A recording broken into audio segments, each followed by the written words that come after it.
다음 주부터 떠나는 분들이 있을 것 같다며 개각을 언급했습니다. 한동훈 장관의 등판이 기정사실화된 가운데 한 장관 개각 명단에 포함이 될까요? 이미 됐다는 게 기정사실 아닌가요? 후임을 지금 선정하고 있다는 뉴스가 굉장히 후임자 오랫동안 나오고 이름도 오르내리고 있더라고요. 오르내리고 있죠. 네. 예. 그럼 그거를 보일 수 있는 게 우리 한 장관의 그 행보가 지금 마음 정하신 분의 행보잖아요. 정치인의 행보. 예. 그러니까. 근데 적절하지 않는 거죠. 왜요? 지금 법을 어기는 건 없지만 그래도 장관을 내려놓고 정치 활동을 한다라는 인식이 되면 더 멋질 것 같습니다. 지금 이분이 이제 확실하게 이제 정치적 행보를 하고 있거든요. 예를 들어가지고 대구 방문했을 때 뭐라고 했습니까? 대구 시민들을 존경합니다. 안녕하세요. 반갑습니다. 예. 저는 평소에 대구 시민들을 대단히 깊이 존경해 왔습니다. 네, 감사합니다. 그 이유는 여의도에서 일하는 300명만 쓰는 고유의 어떤 화법이나 문법이 있다면 그건 여의도 문법이라기보다는 여의도 사투리 아닌가요? 저는 나머지 5천만이 쓰는 언어를 쓰겠습니다. 국민의힘이 저를 띄운다는 것에 대해서 공감하실 분들은 많지 않을 것 같아요. 다만 민주당이 저를 띄운다는 점에 대해서 많은 분들이 공감하실 것 같습니다. 이게 법무부 장관의 언급은 분명히 아니잖아요. 이거 확실히 정치인이 유권자에 대해서 하는 발언이거든요. 네. 두 번째로 이번에 이제 그게 문제가 됐을 때 그 암컷 발언이 문제가 됐을 때 최강욱 의원이 뭐라고 썼습니까? Is democracy stupid이라고 딱 썼거든요. 근데 그걸 받아치면서 뭐라냐면 이게 민주주의다, 멍청하고 이렇게 얘기했죠. 이게 민주당이다, 멍청하. 이렇게 하는 게 국민들이 더 잘 이해하실 것 같아요. 아니, 송영길 전 대표가 방탄 갑옷 입고 싶은 거 아니냐, 방탄용 출마 얘기하는 거 아니냐, 이렇게도 주장하는데 거기에 대해서는 저에 대해서요? 송영길 전 대표가 저에 대해서 얘기한 게 분명합니까? 혹시 이재명 지금 더불어민주당 대표에 대해서 얘기하는 거 아니에요? 세상 보는 눈이 전부 다 자기들 같은 줄 아는 것 같아요. 암컷 발언을 그 망언을 한 건 최강욱이다라는 한 개인이에요. 근데 이걸 갖다 뭘로 만들었어요? 당의 문제로 만들어서 상대당을 비판을 했거든요. 이것도 원래 장관으로서 해서는 안 될 일을 한 거예요. 그럼 이걸 딱 보게 되면 이분이 어디까지 갔느냐, 이미 넘어갔다라는 거죠. 정치인 행보를 하고 있다. 넘어갔다.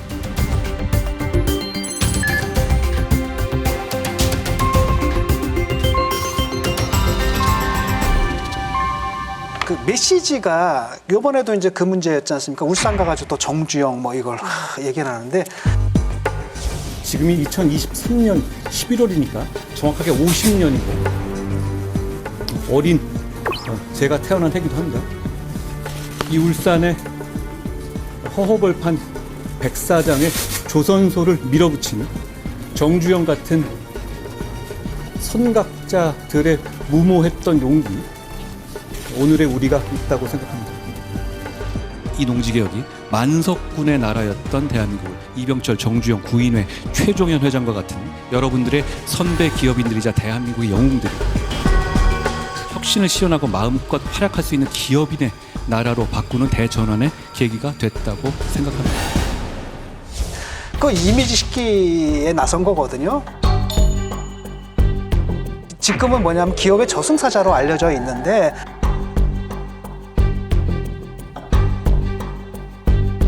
내가 그런 사람 아니고 친기업적인 사업이다라고 해서 이제 이미지 또 세탁도 좀 하고 있는 중이고, 그래서 사실상 이분의 행보는 이미 이제 출마한 사람의 행보를 이미 하고 있다는 거죠. 그게 뭐 바람직한 현상이든 바람직하지 못한 현상이든 간에. 네. 이 윤석열 대통령이 굉장히 투박한 이미지잖아요. 그런 느낌이잖아요. 네. 어린이들이 만드는 거야? 어우, 잘 만들었네. 진짜 맛있네.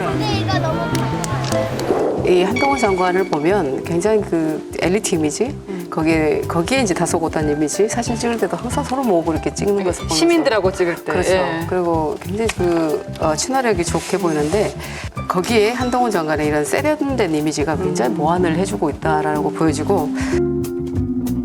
근데 이제 이 한동훈 장관이 정치인으로서 성공하려면 윤석열 대통령과의 어떤 차별화, 적절한 차별화가 있어야 된다. 또 우리 지금 국회의 성분이 균형적이지가 않아요. 다 법률가들이 너무 많은 포션을 차지하고 우리 지금 법률가가 없어요. 다행이네요. 다행입니다. 근데 법률가 분들의 시각은 일단은 사건이 일어나면 일이 시작되는 사람들이에요. 그래서 이미 일어난 사건을 보고 일이 시작되기 때문에 시야가 과거에 가 있을 수밖에 없어요. 그게 나쁘다 좋다가 아니에요. 이제 예를 들면 첨단 기술을 다루는 사람들은 네. 미래 15년 후에 패러다임을 기획으로라도 상상으로라도 기획을 해내야 이 일이 결정되는 사람들이거든요. 깨알같이 들어오셔요 또. 아니 그래서 이게 이 더듬이가 정말 예민하게 어느 한 쪽으로 있느냐. 10년쯤은 미래로 가 있어야 된다. 네. 그래서 미래와 어떤 포용의 모습을 한 장관님이 좀 가져가셨으면 좋겠다. 법률가 출신인데 그거 할 수 있을까요? 아니 근데 저는 좀 그러니까 지금 말씀하신 문제의식을 저도 갖고 있었고 대야 공격수로서의 능력은 이제 뭐 차고 넘칠 정도로 보여줬고 근데 율사로서 뭔가 미래를 보고 상상력을 가지고 어떤 창의력에 대한 생각을 갖고 계시는지가 그 부분이 이제 긁지 않은 복권이라고 얘기된 부분이라고 저는 생각했어요. 근데 이번에 그 울산 가서 하신 그 말씀을 보면 저는 사실 처음으로 좀 가능성을 봤다 이런 느낌이 들어요. 왜냐하면 정주영 회장에 대해서 말씀하시면서 한 장관이 저는 원래 정치인이나 기업인들의 자서전이나 이런 걸 별로 안 좋아합니다. 누가 써줬을 것 같잖아요. 근데 오면서 제가 이 책을 기차 안에서 2번을 읽었습니다. 이 책의 114페이지를 보면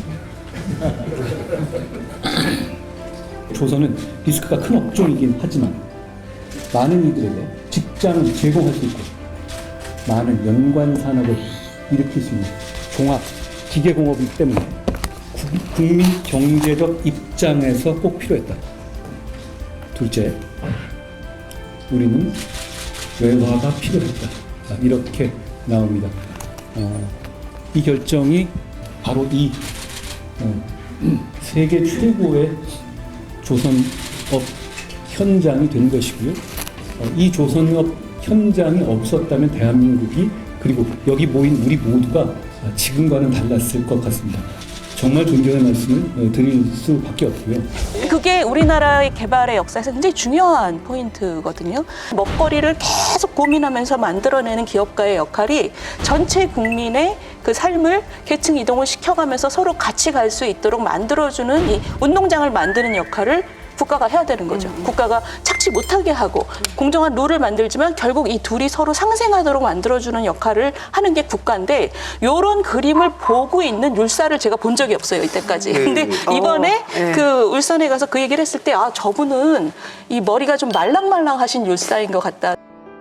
저는 오히려 앞으로 어떤 모습을 보여줄지 좀 기대가 되기 시작하더라고요. 윤 의원님 말씀하신 걸 제가 이제 이번 주에 신문 칼럼에 썼어요. 여기가 TV조선이니까 말해도 조선일보에 저도 봤어요. 구절을 썼던 건데 지난 몇 달간은 그러니까 한동훈에게는 뭐 왼손과 오른손이 있다면 왼손이라는 게 이렇게 세상을 조금 널리 보고 후드티 입고 음악 듣고 술 안 마시고 이런 모습이 이제 왼손이라면은 오른손은 민주당하고 이제 멱살잡이하고 뭐 박범계 뭐 최강욱 이게 이제 오른손이잖아요. 네. 오른손만 줄곧 보이다가 그렇죠. 말씀하신 대로 한동훈의 성패라는 것은 다시 왼손을 어떻게 잘 쓰느냐. 표현할 수 있을 것인가 이렇습니다. 이 사람이 이제 X세대라는 이제 연령대의 문제 50대죠. 그리고 사실은 강남 키즈지 않습니까? 이정재 씨하고 이 고등학교 동창으로 뭐 사진 찍었다는 게. 그럼 이 강남이라는 게 지난 한 10여 년, 20년 동안 특히 국민의힘에서 저는 소비를 잘못했다고 생각하는 게 정치에는 무관심하고 표 대주고 뭐 우리 동네 부동산 여기에만 관심 있는 사람처럼 여기 왔단 말이에요. 네. 근데 한 20년 전에는 그 보수 정당이 강남을 그렇게 소비하지 않았단 말이죠. 신정치 1번지 이야기를 들었는데 한동훈의 사람이 그런 걸 이끌 수 있을지 그게 이제 시험되죠.